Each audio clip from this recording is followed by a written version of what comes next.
But for sure, I believe starts with body because body is like a tool that you're given. Once you start eating healthy, working out, then you get more clear in your mind. And I feel like that's what happened to you. And the body is very forgiving. It wants to be healthy. It wants you to help you, and but it will only take so much abuse, and then we Yeah. go to the point that a lot of people say the last decade of your life will be challenging, where you take hands full of pills that are not good for Else. you, and maybe fix one problem but create probably 10 other ones, and all of those things. And then the other part, as a day I believe are important, is that if I look at me when I became serious about it, I was in my 60s.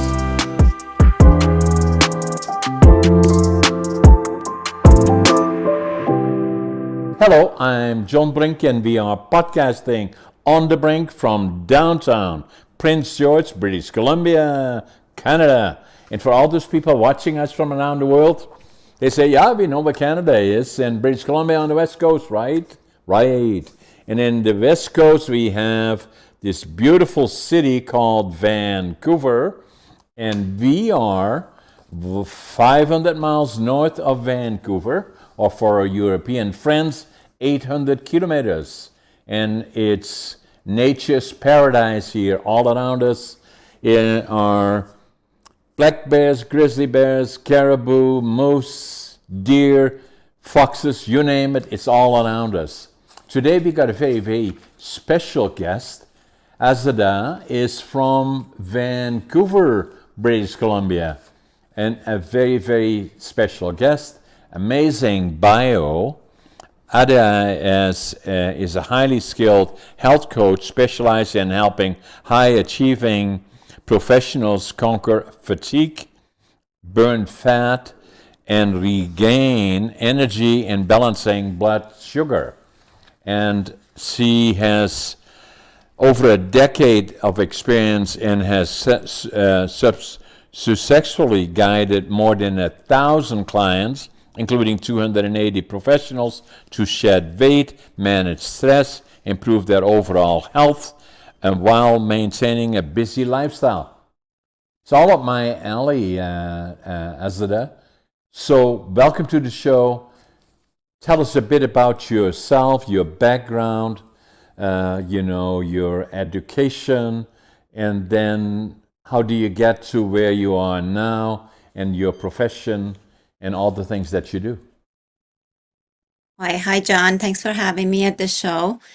I always had this curiosity about food and nutrition from a very young age. My mom was also very into it. But when I moved to Canada in 2000, obviously I was exposed to different kind of food and packaging food. So I started gaining weight without knowing what was wrong. It was 2008 that I got really overweight and I felt so insecure, did not feel myself anymore. And that insecurity drove me and create that desire to go deep in food and food science. So I started going to university and then going to college and learn about food and nutrition. So I could use it for myself to lose the weight. But what ended up happening, I remember it was the last semester that we had a case study that I had to hand in. Obviously, it was the last year, there wasn't that much pressure. So I got really curious about the case study that we had, and we had to plan a diet based on this lady who just had a surgery. And I got into a rabbit hole understanding why the diet was the diet at the time because by then I have lost the weight. I knew kind of different approach with different diets. And I realized that the most of the education that I was taught at school was funded by food industry. I mean, it was the last year I already invested the energy, the time, the money. But instead of resenting it after that many years, I'm like, people put so much weight on people who have titles. Why can I use this, be a door opener? But once people come in, I don't teach them about science. I'll teach them about true health. And the truth is, your body is so capable of healing itself. And they don't teach you that. And soon I understood that whoever, which like whoever installs fear in you for your health, for what you're missing, and try to sell you fix, is never for your benefit. And that's the statement that I learned very quickly. And that's what I do in my approach. I just teach people how the body, once given the right condition, can heal itself. Right.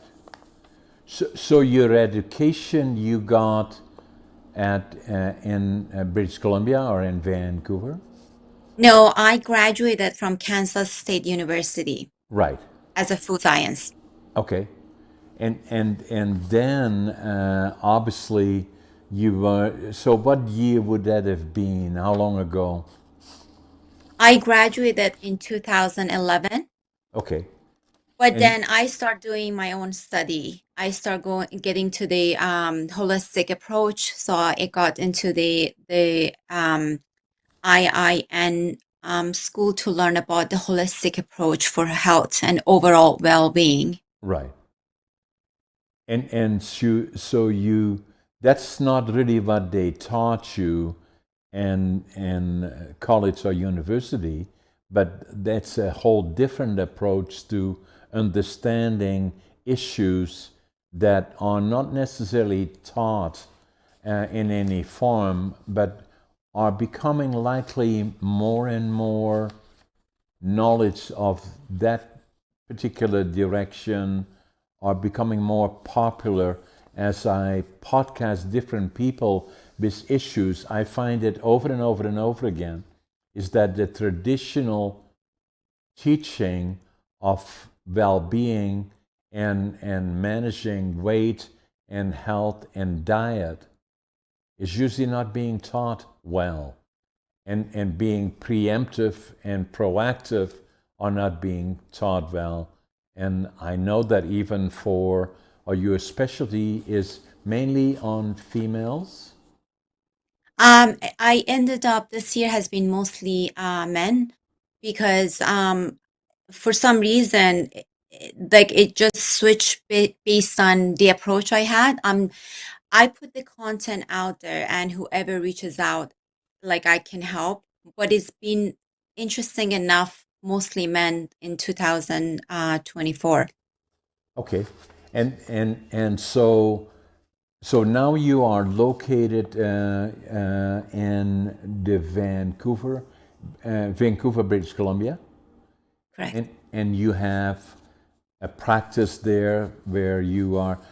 Your practice is it mainly online or is it also No, direct? it's only online. Only online, and so maybe share with us your website or that you use, and you have clients from globally.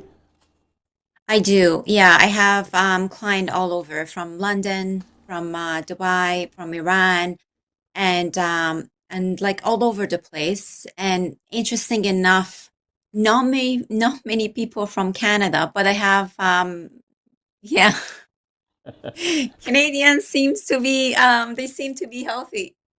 Oh my God! Yeah, It's a good I'm not thing. so sure about that one. How about from the United States?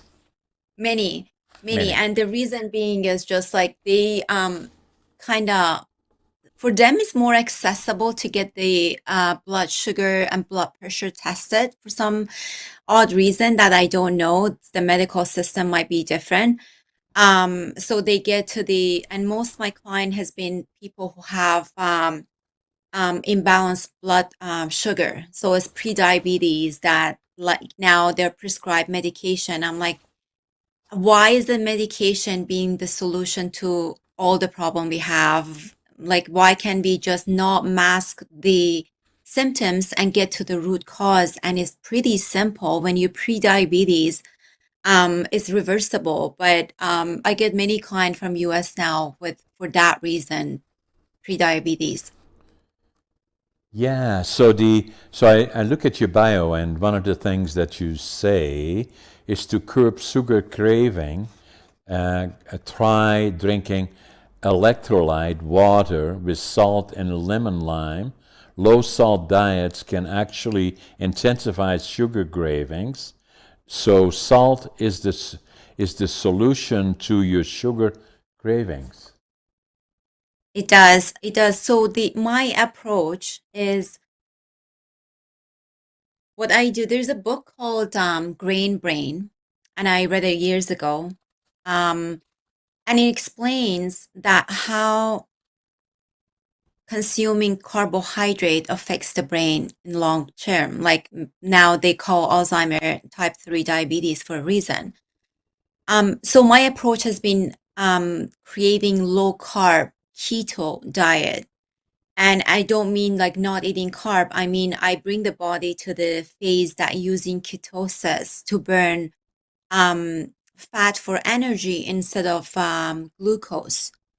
So because of that, your body minerals is very important to maintain. I always tell my client you gotta add some salt to your boss.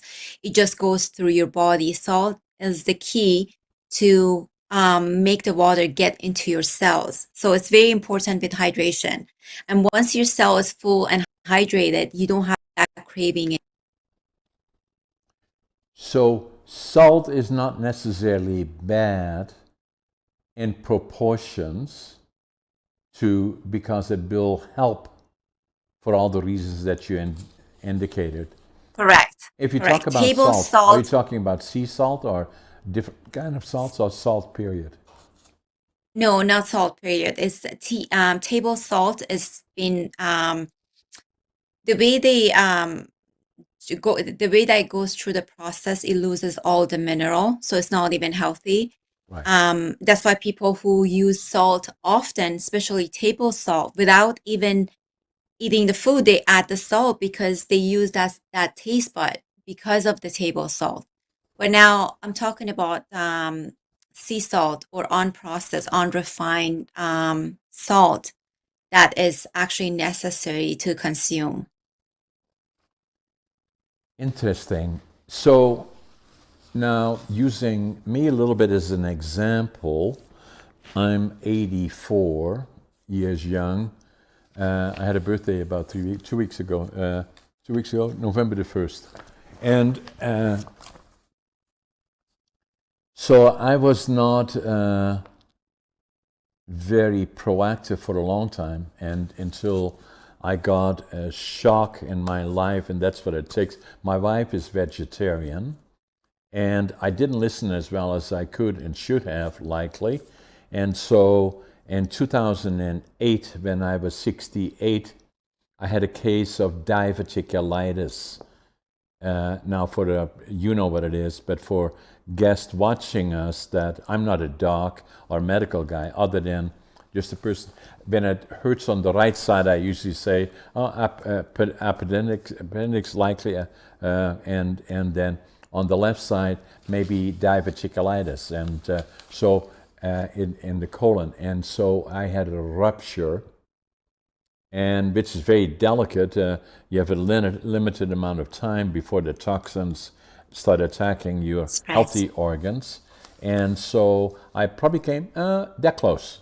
I got an operation. They took 20 centimeters out of my colon, and then put it back together again. And then the doc said to me the following day, "You came that close," and so that was the lesson when I was 68, and in 2008. And then I became more serious about, I was not totally abusive, but not as good as I could have been, and started to worry about diet, listen more to my wife, became kind of vegan, 80-20, and then the other part that I did is going to the gym. I did before, but not in a real way. Like at the end of the year, we all do the same. Gonna do this, that, and the other thing, and then I'm gonna buy a gym membership, and then after 2 weeks, we can find 100 reasons why we are too busy to go to the gym. And so, what I needed to do is get a trainer. And so I did that, and then I started to become more serious about my diet and understanding health. And that became interesting. And now, when many years later, I started going to the gym for about 15 years altogether, but then after about 6 years of going to the gym, somebody came up to me and my trainer and they said, "Hey, have you ever thought about competing?" And I said, "Me? Really?" Yeah, they said, "Why not?" And I like a challenge, so that's what I did. I started working towards competing, and then competed bodybuilding and physique. Northern British Columbia came in second bodybuilding, third in physique, then provincially came in third in bodybuilding, provincially second in physique, and then qualified for the nationals and the Arnolds. And then at some point I wrote a book Nice. about it, is that living young, dying old. That's a picture of me, actually. That's how I look Amazing. today. And so, and then I started to really enjoy it, and then COVID came, and so now again, I'm training for, again, competing, for Northern BC, then for provincials, nationals, and then hopefully go back to the Arnolds. And but even more importantly, is that now I had a goal and an objective of understanding the importance of exercise. Don't have to become an Olympian or a bodybuilder, but it gave me motivation to go to the gym. And so since about 15 years, I've been going steadily, and after this podcast, I'll be going to the gym, and I go quite regular, and I feel good. And with diet, is that yes, I listen more to my wife now. In fact, I do all the grocery store shopping, and if I go to a grocery store, I go to the outside mainly because on the inside is all the processed or super processed foods, and we have no idea what is in it. And so we're very careful about what we buy, what we eat, and started to develop liking it and enjoying it. So I enjoy now going to the gym and staying physically fit, and at the same time diet. So the most important parts to me are similar to what you indicate in your bio, is that sunshine, very, very important. Vitamin D particular. Sleep, extremely important. I sleep 8 to 9 hours a day. And then the other part is exercise.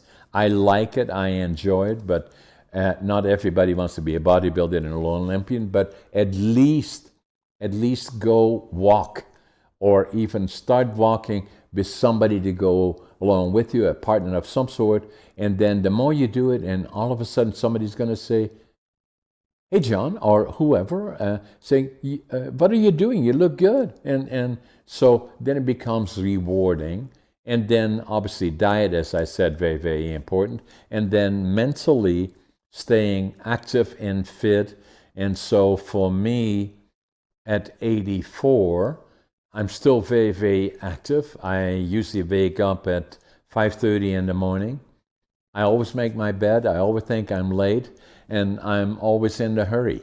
And so I do have a number of companies, and I'm an author. I write books. I do a lot of podcasting and do a lot of other stuff, obviously going to the gym.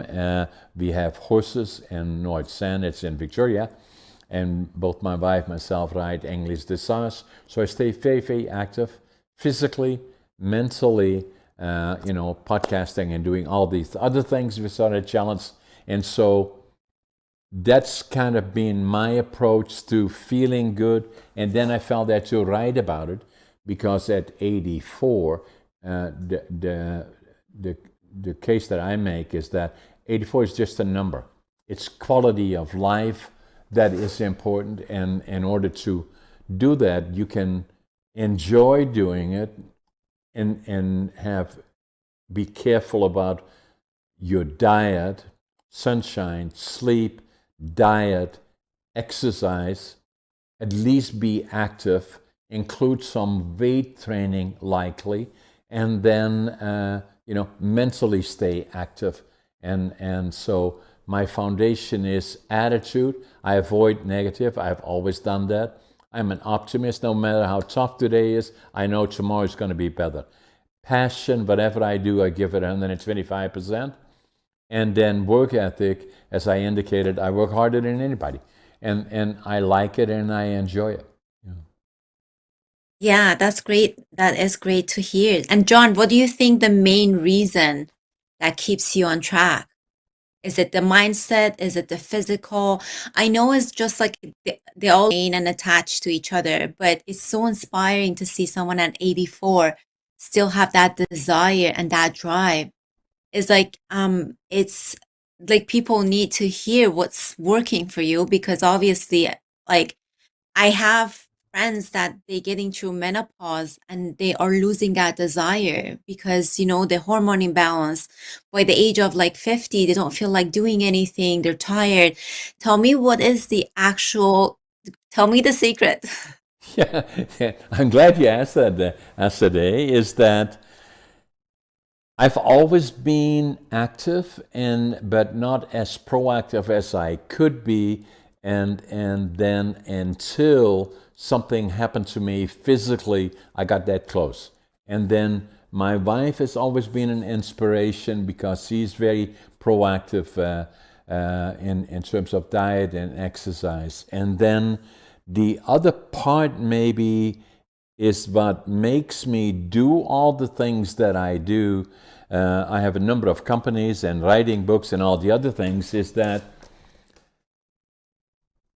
I found out fairly late in life that I have ADHD. So a lot of people say to me, how do you do all those things that you do? Now I say, ADHD, that's how I do it. In fact, I wrote a book about it, ADHD Wow, Unlocked. that's awesome.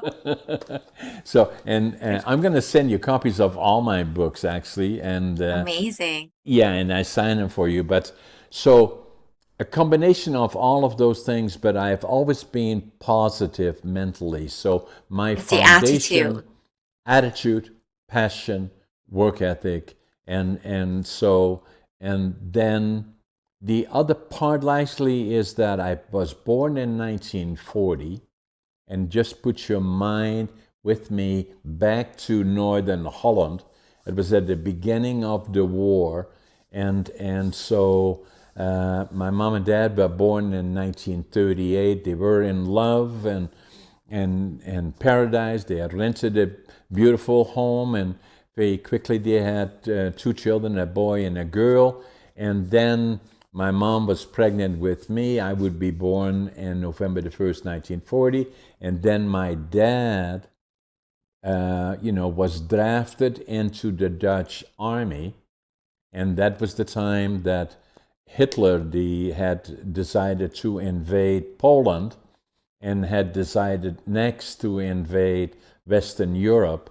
And so the last time they heard from my dad was in April of 1940, when the Germans bombed Rotterdam. And that's the last time that somebody saw him. And for 5 years, they would not know if he lived or died. And so it was a real tough, tough time. And How so old were you at the time? at the time, I was born on November the 1st, 1940.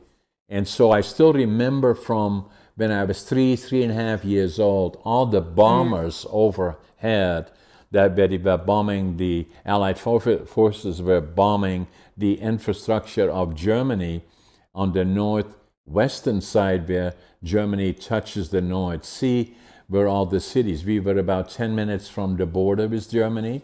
And so I still can even now hear hundreds of bombers overhead, and my mom would take us outside on the deck because to look in the distance we saw the cities burning and we heard the planes. And the reason that she did take us outside, she felt safer outside than inside.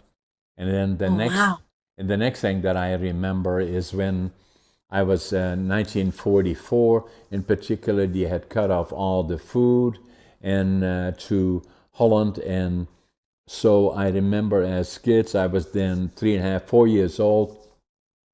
My brother and sister were each 1 and 2 years older than me, and every morning we would go into the railroad yards with gunny sacks, pick up anything edible and burnable. And the reason that we did as kids, because they wouldn't shoot us, they boot us one, but we'd be back the following day. And then the other part that had an influence on me is that saw far too much that we should not have seen as the Allied forces landed in the summer of 1944 in Normandy. The Canadian Army pushed through France, Belgium, then the west coast of Holland, pushed them out through the top of Holland, 10 minutes from the border where we lived. So things got very, very rough. We saw far too many things that we should not have seen. And then we were liberated by the Canadian Army April the 12th, 1945.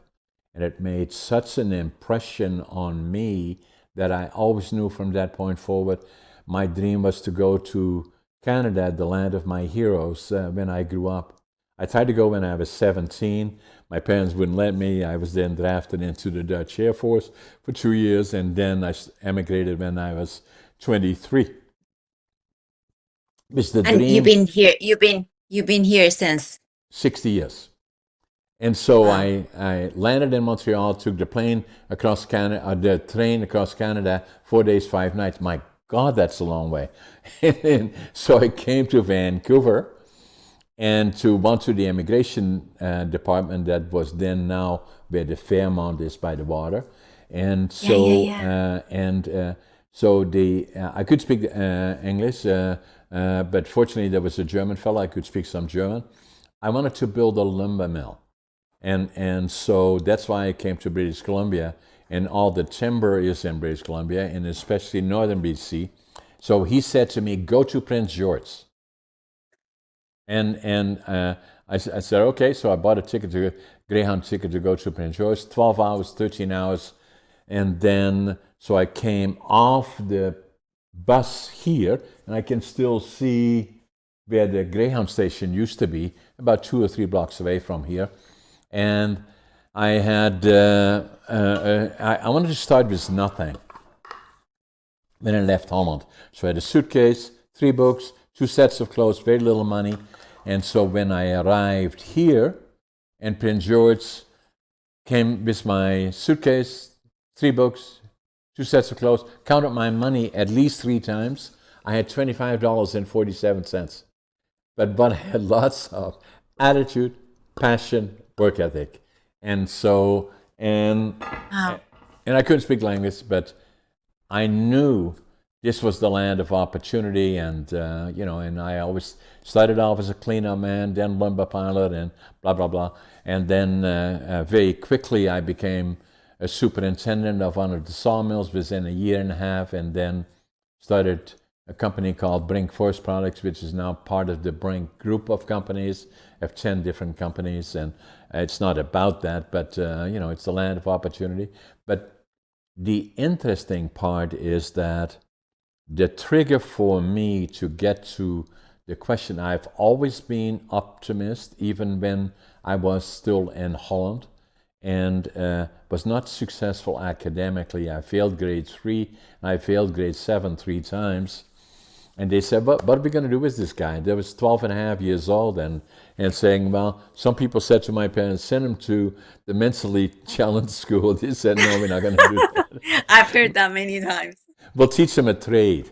So they sent me to a furniture factory and to become a furniture maker. And so at 12 and a half years old. So, but I didn't find out about ADHD until 1997, 32 years after I came to Prince George in 1965, I walked into a store here. I picked up a book, just a book, actually, the actual book that I picked up, Driven to Distraction. I have Mm-hmm. no idea why I picked it up. And the book was written by Dr. Hollywell, medical doctor, ADHD, and has dyslexia. Yeah. So I had never even heard of it. So am I. So the more I read about this, I wrote in the actual book in Dutch. Now I finally know who I am. And it says January 1997. And so because I wrote it in Dutch because I was it was stigma attached. I was ashamed of it, maybe because it implied maybe a mental disorder. And so the more I found out about it, and the more I looked at Google, and I've gone through this thing over and over again, it's a superpower. It is. Yeah. and so and so it changed my life. And then since that time, I started writing books. I'm working on the sixth one now. Obviously, my business became more successful, although I already was fairly successful in business before, but I didn't feel good about it. Everybody said to me, "Oh, you're so successful," and I didn't feel that way. I felt still that I had failed. And then more people talked to me about it and said, "You should write a book about it. Yes, that's an interesting life," and blah blah blah. Well, writing books, as you know, is not easy. And so, for 20 years I started, stopped, started, and stopped. And then I knew 5, 6 years ago, if I didn't do it now, it would not happen. So I started writing a book against all odds. It took me 80 And that years. one is yours too. Yeah, I'm going to send you a copy of that too. I took me 80 years to live it, 20 years to think about it, 2 years to write it. And so I love it.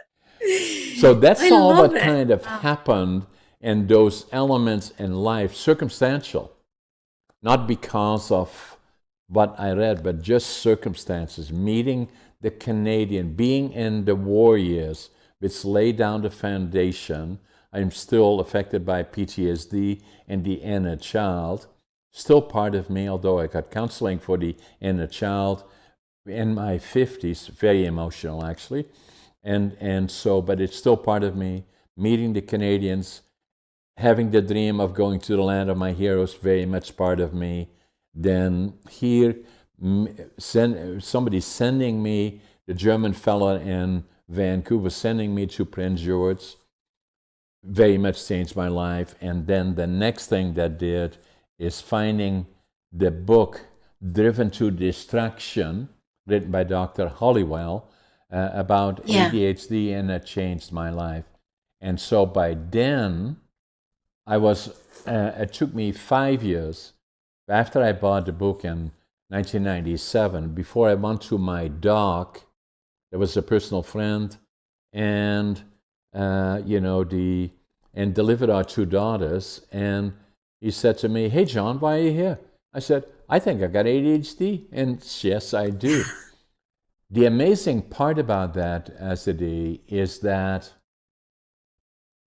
from the time I was 12 and a half years old, failing grade 7 for the third time, it took me till I was 62, 50 years before I realized neurodiversity, in particular ADHD, would have a profound effect on my life. Likely more positive than negative. Danny. But before I Yeah. realized it was me, it took all that time, 50 years. And so, and it has become a very, very important part to me. It's part of what I do. In presentations that I do, I usually include at least a small section on it. I wrote about it. And, and it's become very important. Wow. And you are an obvious example how perception can change everything. Exactly. We come up with all these labels of ADHD, you're this and that, when in reality, like you looked at everything in your life, any obstacle, that somebody else will be like giving up, and you but just that curiosity you had, just exploring more, and it's been like self-discovery the all years. It's amazing. So the same with you is obviously you had challenges as well, and especially since you were in 2000, I believe you said in 2003 or 2002 when you were overweight and were questioning the things that you were doing, and then decided to go formally and educate, and then realizing what they thought likely was interesting, but that's not what it is all about. How do you become more proactive, understanding your body and the importance of to how do you make it all work, and then knowing there's so much information out there, not all of it being positive, or buying supplements that, in a lot of cases, respectfully, are not helpful at all, but become a bit of a racket. And so to understand fitness as a whole and longevity and quality of life is in a lot of cases something different that most people are not being taught, and are becoming very important, and are not overly complicated. What I say, speaking as a layperson, I have no training in that area, is saying vitamin D or sunshine, very, very important. Sleep, critically important. Fitness, critically important. You don't have to be an Olympian or a bodybuilder, that's not the point. And then food and health, and then mentally, and how do you tie it all together. And then the other part, I believe, Azadeh, is that for me, most of my life, at least till the time I was 62, is saying, who am I? Because I knew I was different. I'm not saying better than, but different. Why did I fail and all those things? And why did I feel negative about me, even when everybody said, oh, you're so successful and blah, blah. I didn't feel that way. And finding who am I was critically important. And that was in the latter part of life. And I feel now, as part of what I do, that I have an obligation to share with others my story, so that maybe if they are in challenging situations, then that they would say, if he can do it, I can do it. Exactly, and that's the whole point, right? It's an inside job, as you say. It's like as much as other people give you prizes and then brushing their ego is like, okay, you got it. Like, what else do you want? But that fulfillment that you wanted to feel, and that curiosity, that self-discovery journey has guided you to where you are right now, right? And it sounds like you are so grounded of what you do. It brings you so much joy and, fulfillment. And that's like, this is what I want to do. I want to share my story with people that can, even I always say, I put the content out there. I don't need likes. I don't need comments. Even if somebody reads it and then there's a shift in their mind and open a pathway of like, oh, there is a possibility of me getting healthier without making it complicated. Exactly. And as you said, is the whole package. I always say health is not about what you eat and the steps that you take, is about the whole image of your life, your environment, your relationship. How do you ride joy? How do you deal with grief when it comes? When do you know to give like zero fuck, and when do you know that you have to go and push hard? It's just a whole concept. But for sure, I believe starts with body, because body is like a tool that you're given. Once you start eating healthy, working out, then you get more clear in your mind, and I feel like that's what happened to you. And the body is very forgiving. It wants to be healthy. It wants you to help you, but it will only take so much abuse And then Yeah. we go to the point that a lot of people say the last decade of your life will be challenging, where you take hands full of pills that are not good for Health. you, and maybe fix one problem but create probably 10 other ones, and all of those things. And then the other part, as a day, I believe are important, is that if I look at me when I became serious about it, I was in my 60s. So for Yeah. those that say, well, Yeah. I'm 40 years old, I'm too old now, and I said, no, is that I can becomes very, very important at any age. And but on the other hand, obviously, the more aware some people are as they are younger in terms of fitness, health, and longevity, and so what it takes, and make that part of their life, that is important. And if I look back at me, 15 years ago, when I got the shock of diverticulitis nearly killed me, that gave me the boost to now I enjoy life. I enjoy our diets, that what we eat, they are fit. I'm aware of it. I love going to the gym and doing all the other things. And the other part about it, which is amazing, likely for both of us as a day, is that unbelievable platform they call podcasting, is because as you and me are sitting here, we've never met before, sharing our world and our views on a number of issues. We already know that from around the world, probably millions of people are watching us. Exactly. Amazing Yeah. And how that's the powerful. beauty. Yeah. Yeah, And there's so many tools available. There's so many information, but it just knowing what, not getting tied up to the age, because the body's default is healing. Like it doesn't matter what it goes through, it always gonna come back to being healthy. That's what it craves. So just coming back to it, we're so obsessed about the quantity of life, we forget the quality. I'm like, it doesn't matter. Like, it's more than, I don't want to be like 100 and then suffering and taking so many pills, because what is the point? that's why I wrote this book. Living You get young, it? dying old. And so I'm going to get you a copy of this one too, obviously, and sign it Yeah, for you. that's, But I that's, love the title of all the books. yeah.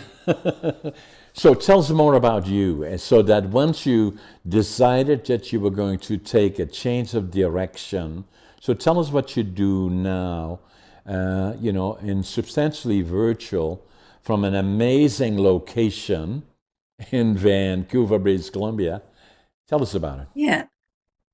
Well, I'm talking to more people, John. I realized that people been bombarded with so many information that they like, and I understand, I have so much compassion, that they don't know what to do, and they feel like there's a lot to do. It's like, I start on Monday, I start January 1st for my health, whereas it's simple, it's very simple. And start, as you said, just walking. You don't have to hit the gym, you don't have to go lift some weight, you don't have to do that. Just start with walking. Work on your sleeping. Instead of dialing like, I need to do this and that, just eat more protein. Is that simple? But then my approach is like, can you get off medication? Because I can see this side effect that is causing, and unfortunately, our doctors aren't educated in nutrition. I have best friend doctor, they know, they aren't educated in nutrition. So all they do, they treating the symptoms, and that's not helping the patients. It doesn't help them. And they don't know that there is actually a way, by eating healthy, can just get to the root cause of a problem instead of masking the symptoms with high blood pressure, high cholesterol, like for insulin, for everything now, like just mask it with all those pills, and just causing so much, unhappiness, suffering that's not necessary. You think things are gradually changing in that area? And I agree with what you were saying, is that healthcare and medical, and I'm not trying to be critical of my friends that are docs, but it's driven by money because Exactly. there is huge Unfortunately. amount of monies involved. So that then right away puts into question to a certain amount, is this is this being proactive and all the things that you do, that likely means that you're going to use less medicine and requirements that then that would be not promoted by all those that have built businesses around it. So now it becomes a question of doing more podcasting from my perspective, and I do a lot of podcasting on different subjects around the world. But a lot of times it's about healthy living, being proactive, and the in health, fitness, all of those things, and trying to keep it simple, and and it can be fun, as you said. You don't have to be. I use this as an example for me, but the point that I'm simply making is stay physically active, and the quality of that will, that even at an older age, like in my case, 84, I'm still very, very active, and look forward to going, to work, and because I enjoy it, I'm very active in podcasting, obviously, and writing books, and have joy in life. Yeah, exactly. It's getting better, John. I think people are just becoming a little bit more curious and being skeptical because there's no profit in prevention. That's why if they actually heal the root cause, then it's like drugs are like subscription. It's like monthly thing. You have a high blood pressure, you go to the doctor, you prescribe medication, and you go back 2, 3 months, same thing. Do they ask you like what do you eat? Are you active? How's your sleep? How do you manage stress? What relationship are you entertaining? Like can you actually reevaluate your life to see where is the energy going? What's causing the problem? No doctor I have been to or any of my clients have been to ask those questions. And it's not easy to implement that in people's mind because for years, like even me talking to my mom is hard because she believed that medication is the way. And she's like, no, I'm not getting off this because my life depends on it. And I get it. When you are given a prescription at the medical office, I see the fear. I understand it. You don't want to take a chance. But if you were given options, that makes a huge difference. Then you can see, okay, I can do this at the same time that gets to the root cause and solves the problem rather than just, treating the symptoms. So, as a day, the people that want to contact you, do you have a website? I am most active on LinkedIn, and that's where I usually people interact. I have a link there that they can contact me, one-on-one coaching, or they can book 15 minutes discovery call that they can talk to me. Okay. Oh, did Yeah, we? Yeah. Okay. So and you attract people from all over the world, and how do they find you? So just through the content. yeah. So the is are you're very active in podcasting? So that gives you exposure. Like what I'm Correct. saying is that you're my podcast number 370, and and we are not bragging about numbers, but just to kind of put it in perspective to our guests Yeah. watching how powerful podcasting is. That I think we have 710,000 subscribers on YouTube, which likely means that taking the other platforms, probably 1.5 million or 2 million likely, that And that does not even include all the other ones that are watching. So immensely powerful.